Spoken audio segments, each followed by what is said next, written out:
Bismillahirrahmanirrahim. Assalamualaikum warahmatullahi wabarakatuh. Alhamdulillahirabbil alamin.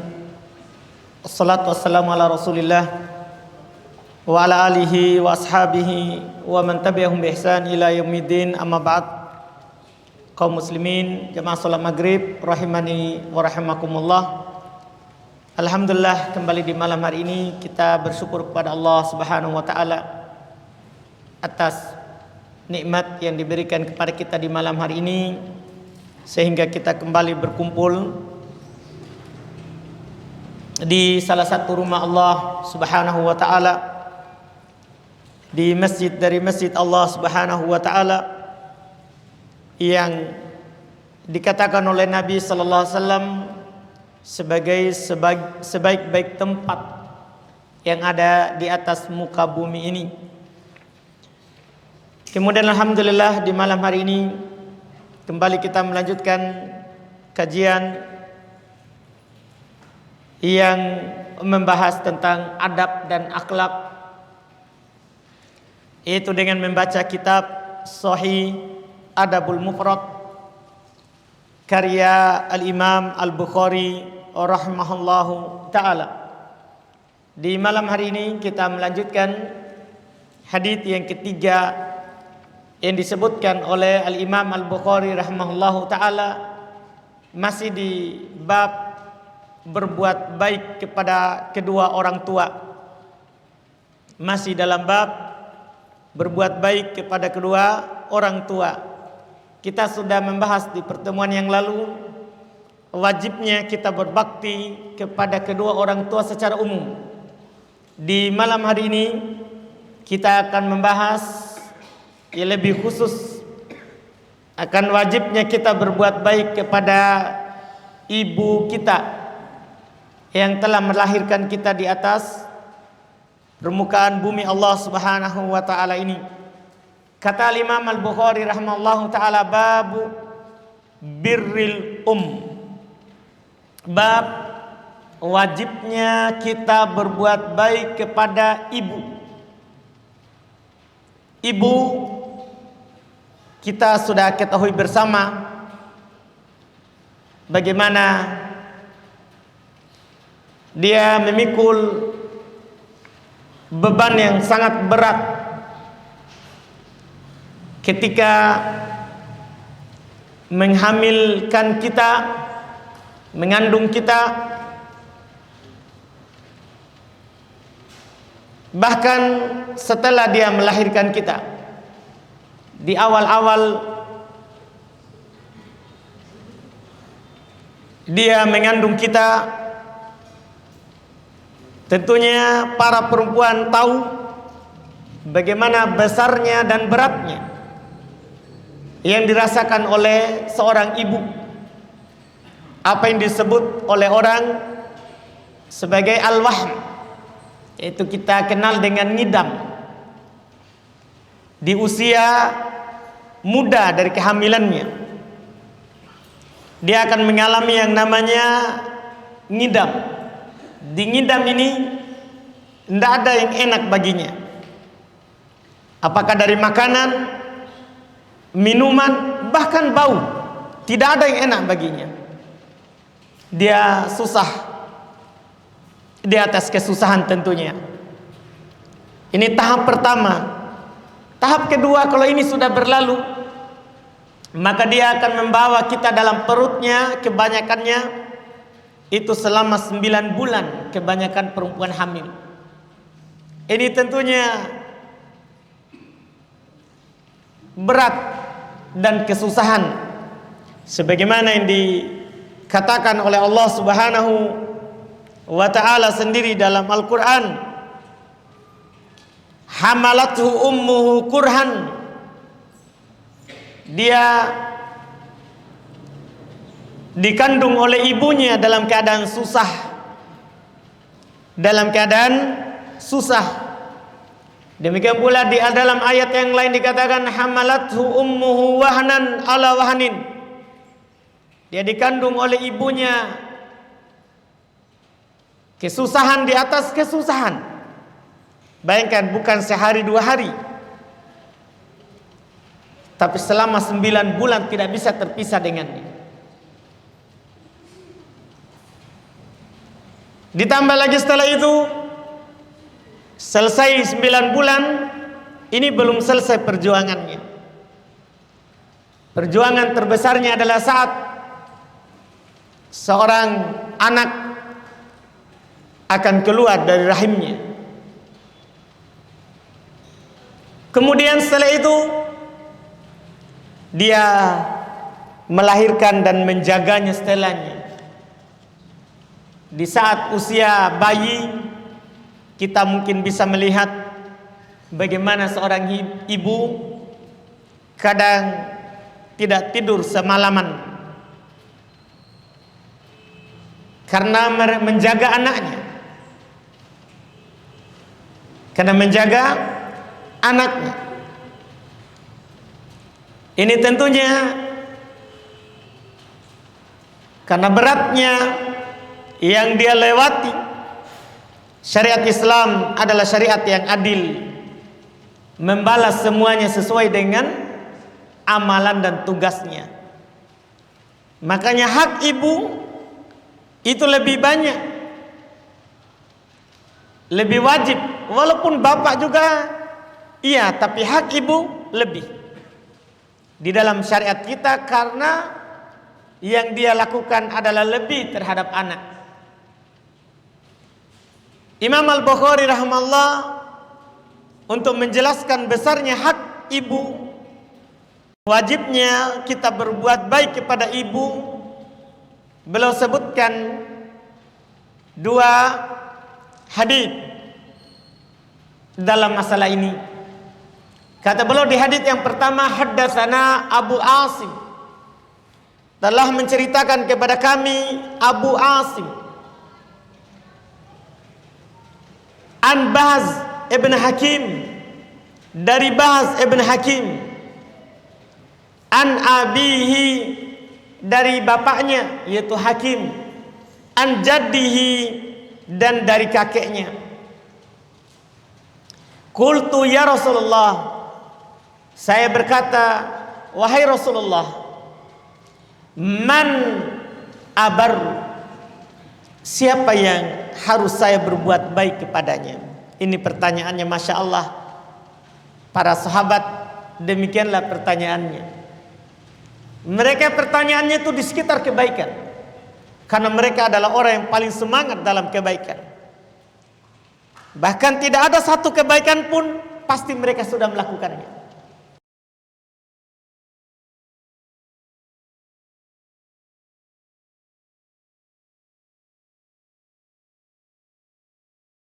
Para sahabat orang yang paling semangat terhadap kebaikan. Kalau kita melihat pertanyaan-pertanyaan sahabat, itu berputar seluruhnya kepada kebaikan akhirat. Lihat di sini, dia bertanya kepada Rasulullah, man abar, siapa yang harus saya berbuat baik kepadanya di kalangan manusia? Apa kata Nabi? Ummuk, ibumu. Qultu man abar. Jadi Nabi menjawab tadi ibumu.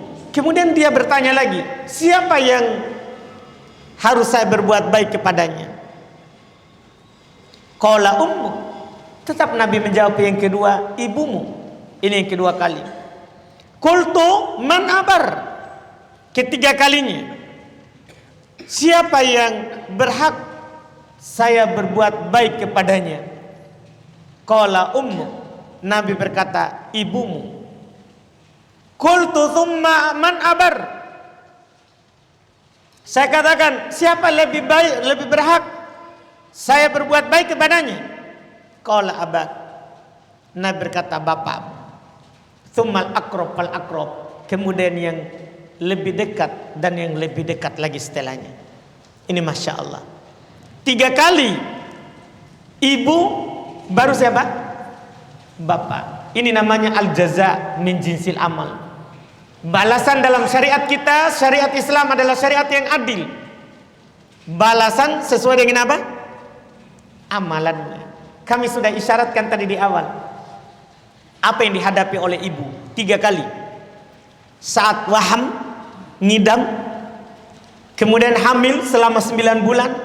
Setelah itu setelah melahirkan, dia akan menyusui kita paling panjangnya 2 tahun. Bayangkan, apa yang bisa kita bayarkan? Makanya wajar ketika Nabi SAW ditanya, siapa yang harus saya berbuat baik kepadanya? Ibumu. Siapa lagi? Ibumu. Siapa lagi? Ibumu. Ini 3 kali. Ini menunjukkan bahwa Masya Allah, orang yang paling berhak kita berbuat baik kepadanya adalah ibu kita kalau masih hidup. Kalau masih hidup. Kalau sudah meninggal, setelahnya apa yang harus kita lakukan supaya kita dekat kepada Allah Subhanahu wa taala kalau ibu kita telah meninggal? Beliau sebutkan hadis yang keempat. Kata beliau, haddatsana Sa'id ibn Abi Maryam, telah menceritakan kepada kami Sa'id ibn Abi Maryam. Qala, beliau berkata, akhbarana Muhammad ibn Ja'far, telah mengabarkan kepada kami Muhammad ibn Ja'far ibn Abi Katsir. Qala, dia berkata, akhbarani Zaid ibn Aslam, telah mengabarkan kepadaku Zaid ibn Aslam, an Atha ibn Yasar, dari Atha ibn Yasar, tabi'in yang mulia, murid dari murid Ibn Abbas radhiyallahu taala an Ibni Abbasin radhiyallahu taala anhuma, dari Ibn Abbas radhiyallahu taala anhuma, yaitu sepupu daripada Nabi kita Muhammad sallallahu alaihi wasallam, anak dari paman beliau Al-Abbas, annahu atahu rajulun, bahwasannya Ibn Abbas datang kepada beliau seorang lelaki. Faqala, dia berkata, inni khatabtu imra'atan, saya melamar seorang perempuan. Fa'abat an tankihani, perempuan itu tidak mau menerima lamaranku, tidak mau menikahiku, artinya tidak mau menerima lamarannya perempuan. Karena perempuan ada hak untuk menolak.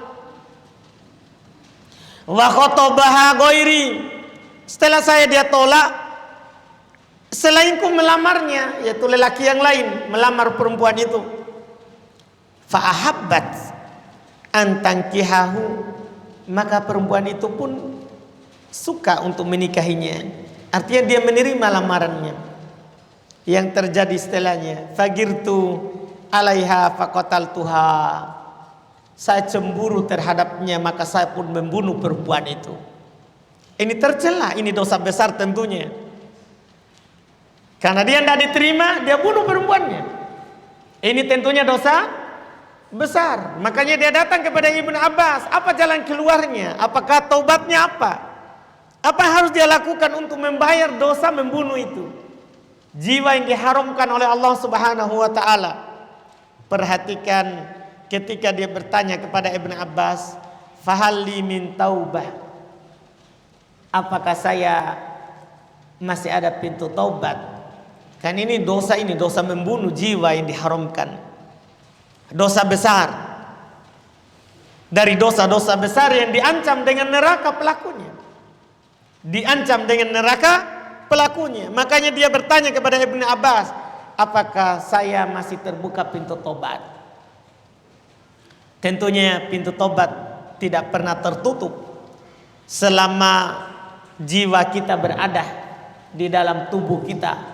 Selama belum sampai ke tenggorokan ruh kita, atau sebelum terbitnya matahari di tempat terbenamnya, itu tentunya pintu tobat masih terbuka, tidak pernah tertutup.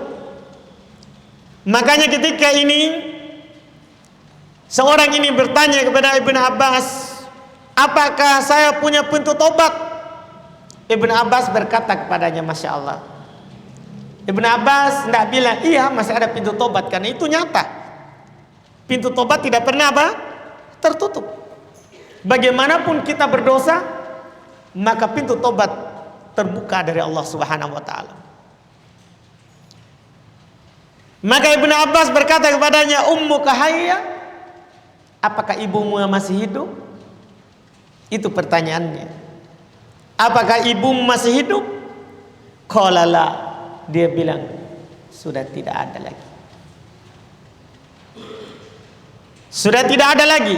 Artinya kalau seandainya dia jawab, ibuku masih hidup, itulah pintu tobatmu. Layani ibumu. Sebagai balasan dari kamu tadi telah membunuh seorang perempuan karena menolak lamarannya. Jadi apa yang menjawab? Tidak. Qala tub ilallah. Baru setelah itu Ibnu Abbas bilang, kalau begitu bertobatlah kepada Allah. Wa taqarrab ilaihi mastata'ta. Dan dekatkan diri kamu kepada Allah Subhanahu wa taala semampumu. Fadhahabtu fasa'altu Ibnu Abbas. Kemudian saya pergi dan berkata kepada Ibnu Abbas, bertanya. Ya, yaitu kata Ato. Itu kan tadi jawaban dari Ibnu Abbas terkait dengan orang yang membunuh perempuan itu. Maka Ato bertanya kepada Ibnu Abbas. Penasaran, muridnya, namanya murid, penasaran dengan jawaban gurunya. Kenapa dia bertanya, apakah ibumu masih hidup? Jadi Atha ibn Abi Rabah sebagai murid bertanya, dia pergi ke Ibn Abbas, Masya Allah, lima sa'altahu an hayati ummi, kenapa engkau bertanya tentang ibunya masih hidup atau tidak?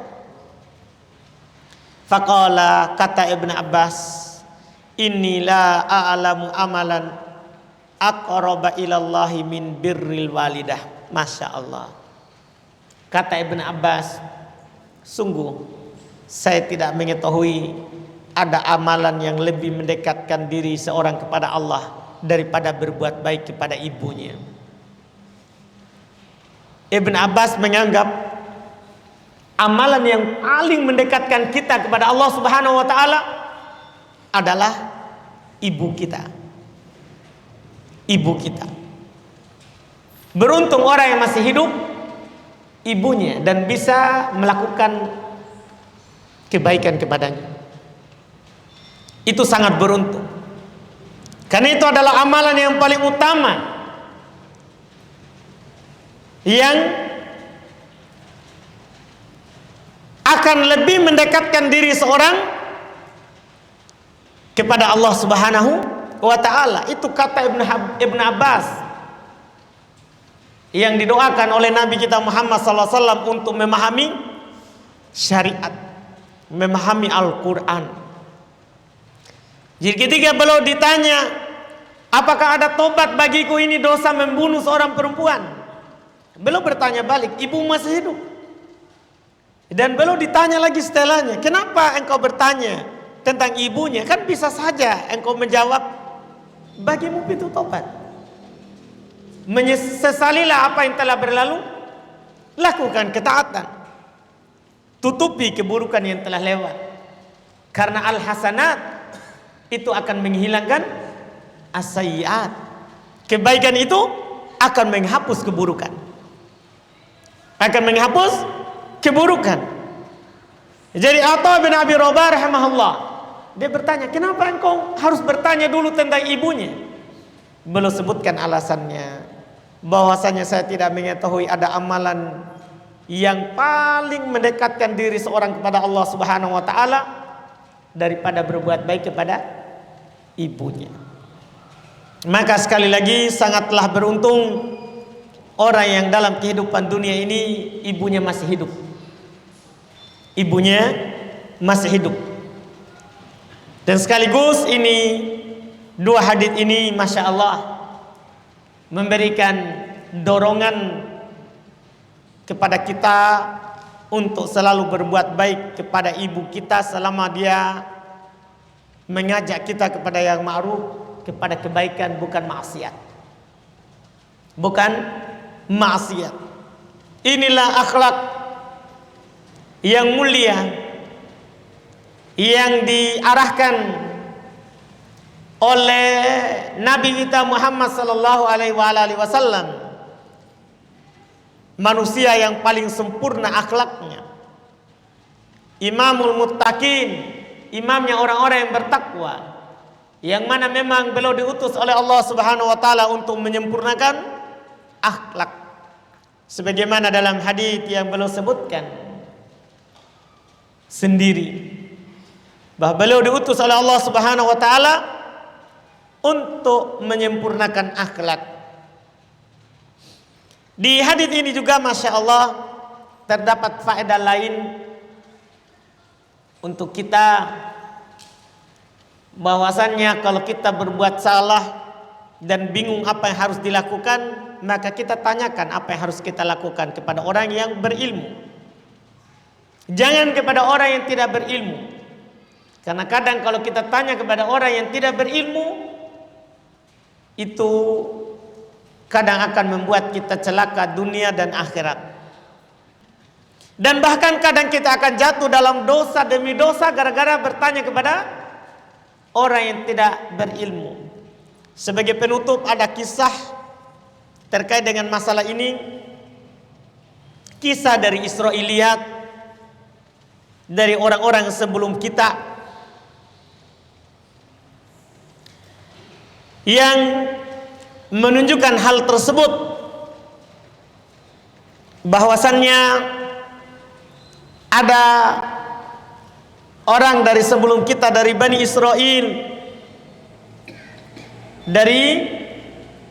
Israel, saya sebutkan saja secara makna supaya untuk menyingkat waktu. Jadi ada seorang sebelum kita telah membunuh 99 jiwa.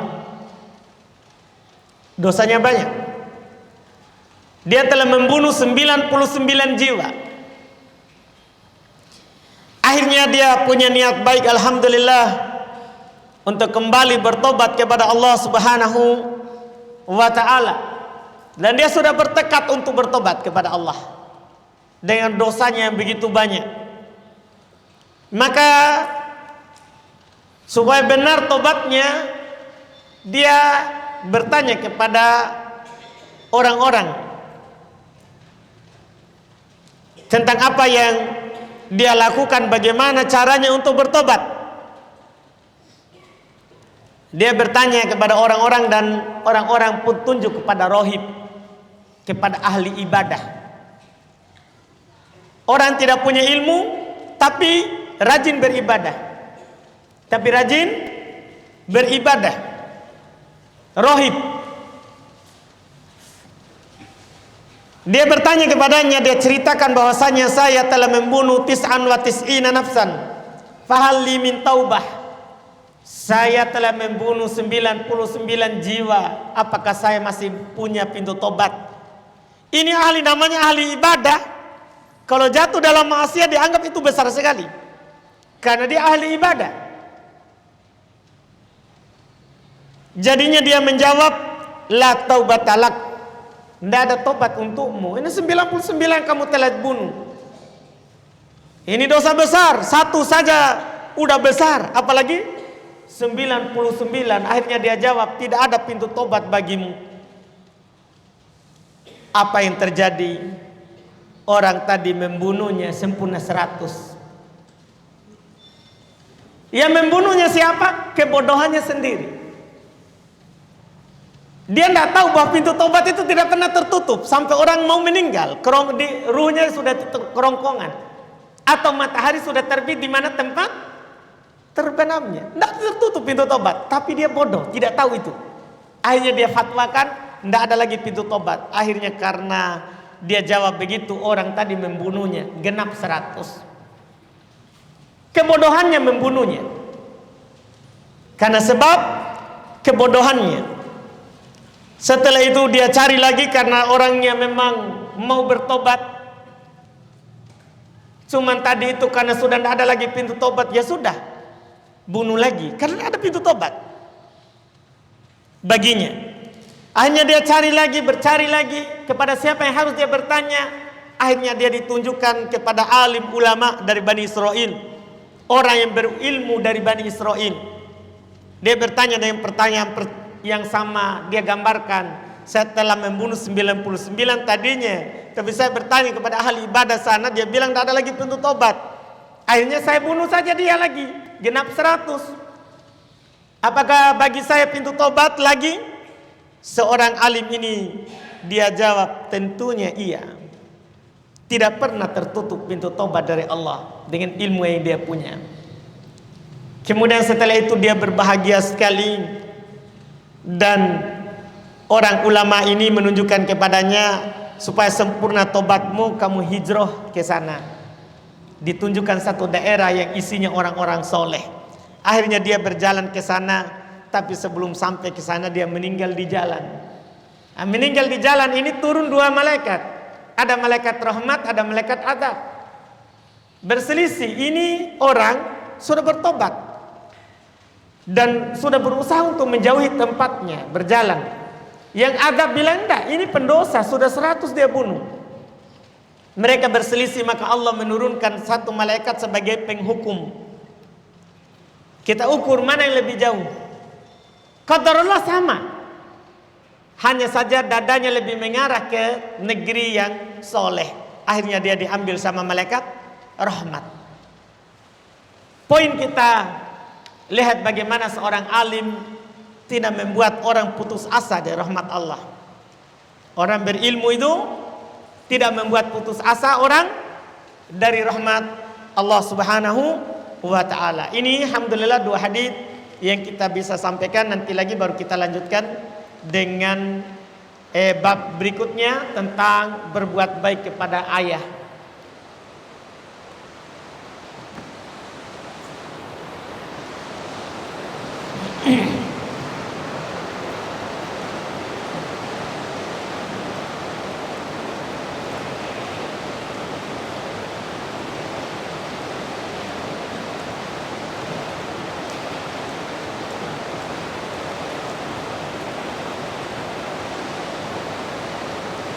Ini ada pertanyaan, apakah benar ibu Rasulullah sallallahu alaihi wasallam ketika wafat belum bersyahadat? Tentunya benar.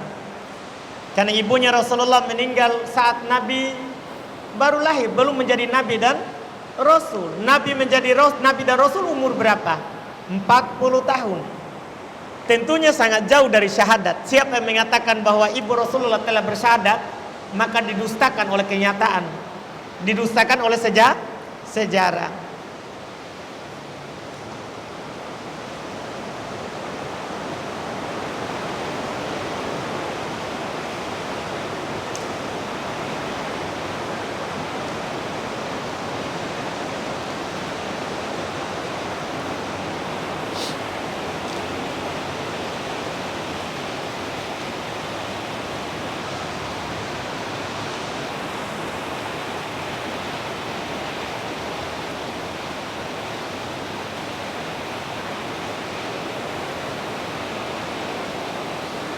Ini ada pertanyaan, apakah minum alkohol membatalkan sholat walaupun setelah minum orang itu tidak mabuk? Dan apakah dalam jangka 40 hari sholat kita tidak diterima? Masya Allah. Disebutkan di dalam Al-Quran satu hukum terkait dengan ini, dengannya kita akan memahami. Allah Subhanahu wa taala berfirman, "Ya ayyuhalladzina amanu la taqrabus sholata wa antum sukara hatta ta'lamu ma taqulun." Wahai orang-orang yang beriman, jangan kalian mendekati salat dalam keadaan kalian mabuk sampai kalian mengetahui apa yang kalian ucapkan. Khamar, minum minuman yang memabukkan walaupun tidak mabuk, haram. Itu dosa besar, tentunya disepakati oleh kaum muslimin. Walaupun tidak sampai mabuk, haram. Cuman sekarang kita berbicara tentang solatnya. Disebutkan dalam ayat, jangan kalian dekati solat dalam keadaan kalian mabuk. Lihat penyebutannya, dalam keadaan kalian mabuk. Berarti kalau tidak mabuk, tidak batal solatnya, sah. Karena dia tahu apa yang dia ucapkan. Yang mengatakan tidak batal itu ketika dia tidak tahu apa yang dia ucapkan. Itu disebutkan di ayat. Ini kita berbicara hukum solatnya sah. Cuman dia berdosa karena meminum apa? Khamar. Karena meminum khamar. Kemudian apakah dalam jangka 40 hari solat tidak akan diterima? Wallahualam, tidak tahu dalilnya. Itu disebutkan di Al-Quran tadi. Itu disebutkan dalam Al-Quran tadi.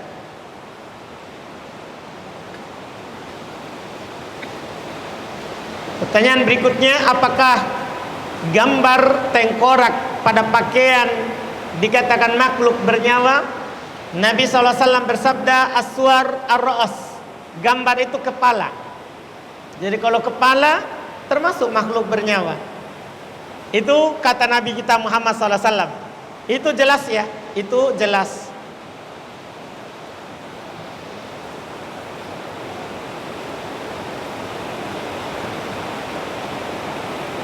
Apakah dosa melihat orang yang berjudi? Iya, kalau kita ridho. Karena orang beriman itu la yashhaduna zur, tidak menyaksikan perbuatan-perbuatan keji. Itu orang beriman. Itu orang yang beriman. Dan dosa yang menyaksikan serta ridho sama dengan dosa pelaku langsung. Karena ar-radi kal mubashir, itu kaidahnya. Yang ridho terhadap dosa sama dengan pelaku dosa. Yang ridho terhadap dosa sama dengan pelaku dosa. Itu yang harus kita ketahui dan wajib kita tobat kalau jatuh dalam hal tersebut.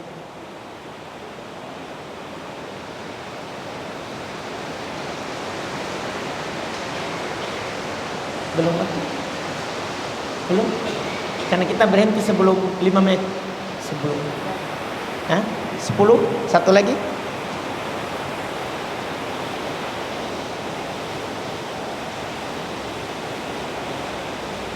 Mohon doanya Ustadz untuk bapak saya yang mohon doa. Saya kira pertanyaan. Baik, terlanjur dibaca. Mohon doanya Ustadz untuk bapak saya yang berada di rumah sakit agar diangkat penyakitnya dan diberi kesehatan oleh Allah Azza wa Jalla. Kita doakan semoga diangkat penyakitnya dan tidak dibiarkan tersisa sedikit pun. Syafahullahu syifaan ajilan ghair ajil, syifaan la yughadiru saqama. Dan kita hibur, ketahuilah bahwa sakit itu adalah penggugur dosa. Adalah penggugur dosa. Makanya ketika kita mendengar orang sakit, kita katakan kepadanya tohurun insyaallah. Itu adalah pensuci dosa insyaallah ta'ala. Tapi kita doakan kesembuhan untuknya, semoga Allah segera mengangkat penyakitnya. Kita cukupkan, alhamdulillah, karena kita dianjurkan untuk berhenti sebelumnya ya, alhamdulillah. Dan tentunya kami berterima kasih kepada pengurus masjid atas izinnya. Walaupun untuk menyampaikan satu hadits itu sudah besar yang diberikan kepada kami, kita bersyukur atas hal tersebut. Subhanakallahumma hamdik, asyhadu an la ilaha illa anta, astaghfiruka wa atubu ilaik. Assalamualaikum warahmatullahi wabarakatuh.